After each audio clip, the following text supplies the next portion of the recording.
ሰላም የቃና ዜና ቅምሻ ነው። የዕለቱ ዋና ዋና ዜናዎች። የኢትዮጵያ ሀገራዊ ምክክር ኮሚሽን በትግራይ ክልል ምክክሩ አለመከናወኑና በሂደቱ ያልተሳተፉ የፖለቲካ ኃይሎች መኖራቸው ተግዳሮት እንደሆነበት ተቀማጭነታቸውን በአዲስ አበባ ላደረጉ ዲፕሎማቶች ገለጸ። ኮሚሽኑ ይህን የገለጸው ተቀማጭነታቸውን በአዲስ አበባ ላደረጉ ዲፕሎማቶች የእስካሁኑ የምክክር ሂደት እንዲሁም የቀጣይ ትኩረቶቹን በተመለከተ ገለጻ ባደረገበት ወቅት ነው። በመድረኩ ዋና ኮሚሽነሩ ፕሮፌሰር መስፍን አራያ ኮሚሽኑ በተለያዩ አካላት መካከል ያለውን ልዩነት ወደ አንድ መድረክ በማምጣት ሀገራዊ መተማመን እንዲፈጠር ጥረት እያደረገ ስለመሆኑ ገለጻ አድርገዋል። በኢትዮጵያ ያለውን ውስብስብ ፖለቲካዊ ነባራዊ ሁኔታ በአዲስ ማህበራዊ ውል ለማደስ ምክክር ያስፈለገ መሆኑን ያነሱት ኮሚሽነሩ በሂደቱ የሁሉም ማህበረሰብ ድምፅ እንዲሰማ እየተደረገ መሆኑን አብራርተዋል። ዋና ኮሚሽነሩ የምክክሩ መሳካት ለኢትዮጵያና ለቀጠናው ወሳኝ በመሆኑ ዓለም አቀፉ ማህበረሰብ ለሂደቱ መሳካት የጀመረውን ድጋፍ አጠናክሮ እንዲቀጥልም ጥሪ አቅርበዋል። ሌላኛው ኮሚሽነር ዶክተር አምባዬ ጋቶ በበኩላቸው በትግራይ ክልል ምክክሩ አለመከናወኑና በሂደቱ ያልተሳተፉ የፖለቲካ ኃይሎች መኖራቸው በተግዳሮትነት የሚጠቀስ መሆኑን እንደተናገሩ ተገልጿል።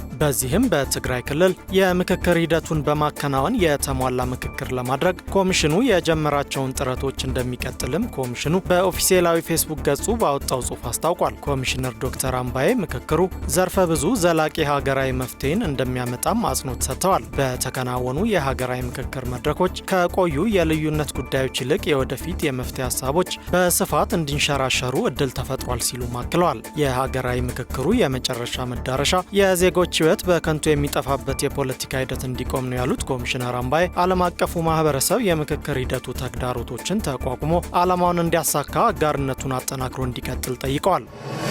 በሞሮኮ 2 ህንፃዎች ተደርምሰው ቢያንስ የ19 ሰዎች ህይወት ማለፉ ተገለጸ።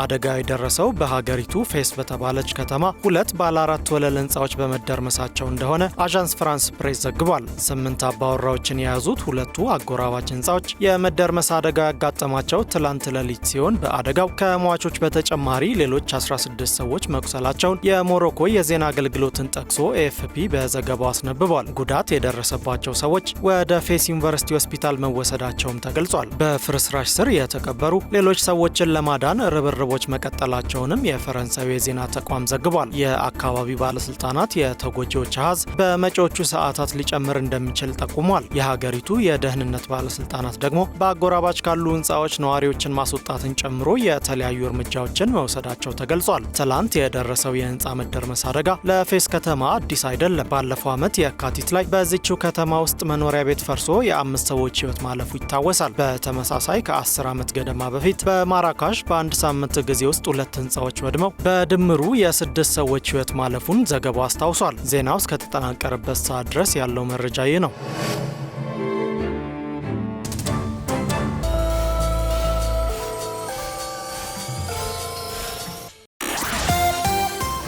የኢትዮጵያ ብሔራዊ ባንክ የባንክ ደንበኞች እስከ መጋቢት 30 ቀን 2018 ዓ.ም ድረስ የባንክ ሂሳባቸውን ከፋይዳ ዲጂታል መታወቂያ መረጃ ጋር እንዲያጣምሩ አሳሰበ።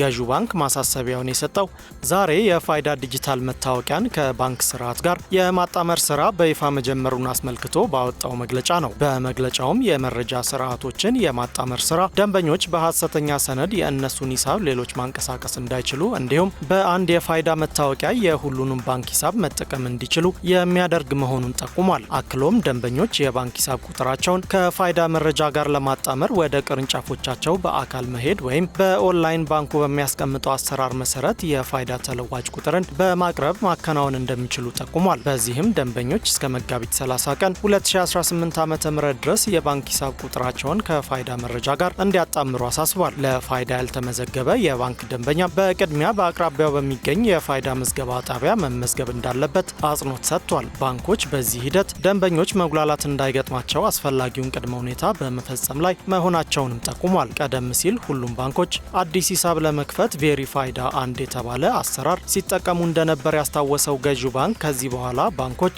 ይበልጥ ዘመናዊና የተቀናጀ ወደ ሆነው ስርዓት ቬሪፋይዳ 2 መሸጋገር እንደሚኖርባቸውም ጠቁሟል። ይህንን በተሳካ ሁኔታ እንዲያከናውኑ የፕሮግራሙና የኢቲ ስዊች የቴክኖሎጂ ባለሙያዎች ለባንክ ተቋማት የቴክኒክ ድጋፍና ክትትል ሲያደርጉ ቆይተዋል ሲል በመግለጫው አስታውሷል።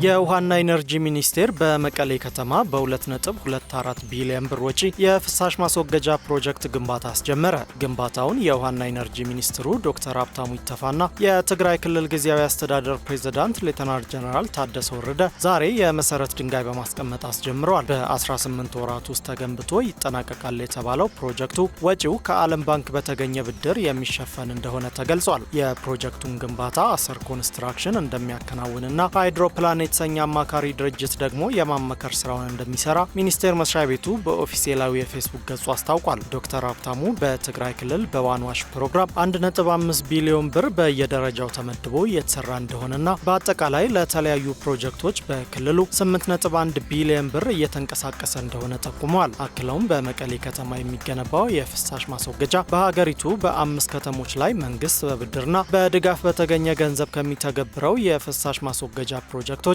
አንዱ እንደሆነ ተናግረዋል።